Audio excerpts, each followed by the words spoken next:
Hey guys, welcome to today's episode. So today we are at Chino's Monkey Mangrove Tours. We're going to be getting on this boat in just a moment, heading down the river, and we're going to get to see some monkeys. So let's go have a look.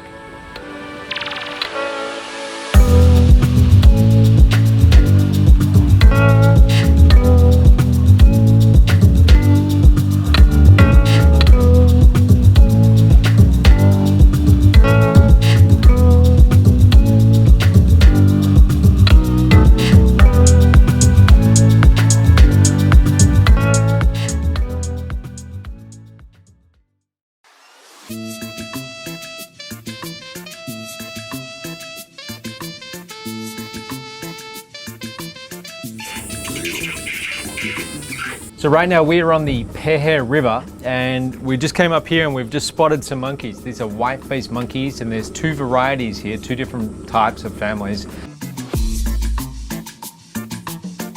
This guy here is Ronald. It's one of the young ones. So they're very curious. The leader one is Kong, which is sleeping right above us, right next to one of the females which just gave birth and is carrying a baby right on the back. So if you come up from here, you can see her with the baby as a little backpack.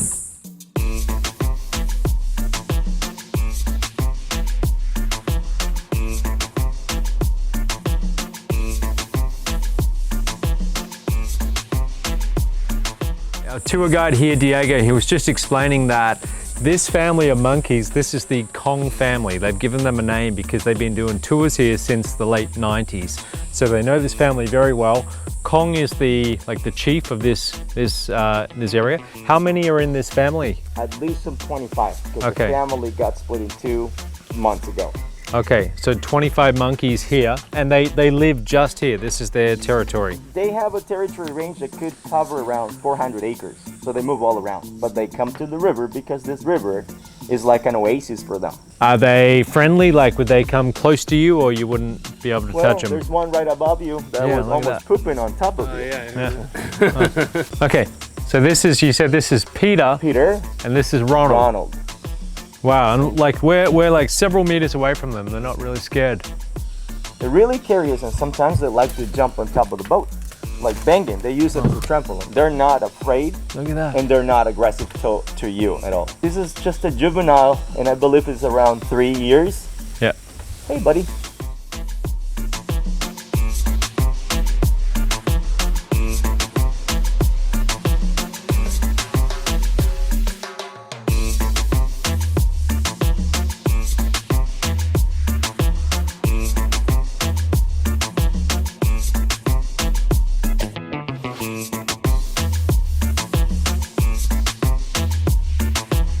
So I was just talking to Diego, tour guide here, and he's telling me that the predators here, they've got crocodiles in this river, so I wasn't aware of that. I know there's a lot of crocodiles in Costa Rica, but right here as well. There's a snake called the Fertilin snake, and this is a very venomous snake. If you get bitten by this snake, you got about 2 hours to get to hospital, or you can start to get an infection and lose your leg, lose your life.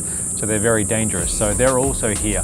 So the way it works is when the monkeys come down to the river to drink or to get in, they're very careful, but their whole family is watching, checking out for danger.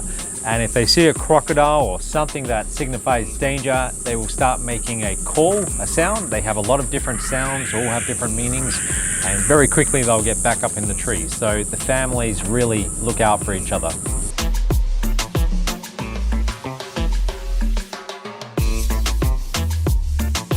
So what we're looking at here, this is an iguana. These can live up to about 15 years. This one's pretty big, so he's probably about 7 years old.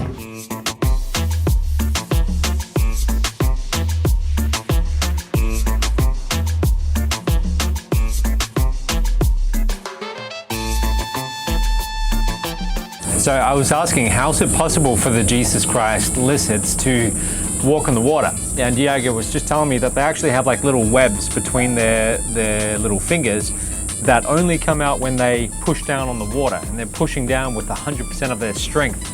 And before the tension of the water can break, that's how they do it so quick. Okay, so Diego here is telling us about these termites. They can actually be really useful if you ever get stuck in the jungle here. So you said that if you rub these on your skin, they act as like a mosquito repellent, right? Exactly. If you do it straight away, like this, you can smell it. Yeah, yeah. It got like smells a strong like smell. diesel. Well, some people say it's like diesel and black pepper. Or you get them and then eat them. So yeah, you can eat these. I'm not going to do that, but you can do that. And you said the nest, if you burn this, it'll act as like a mosquito repellent. So if you ever had to light a campfire, you can keep mosquitoes away. I just noticed that the vegetation has started to change a bit, and this is the mangrove fern, or the fern mangrove. I didn't really know this, but there's like over 70 varieties of mangrove, and here in Costa Rica they have 11 of them.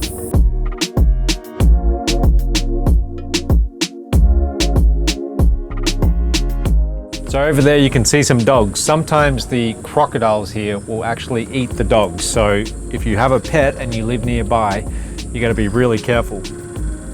But this is more of the mangrove area, which is about 7,000 acres. It's not the largest mangrove swamp, but it's one of the most visited because nearby we have Manuel Antonio, the national park, and that's the most visited national park in the country.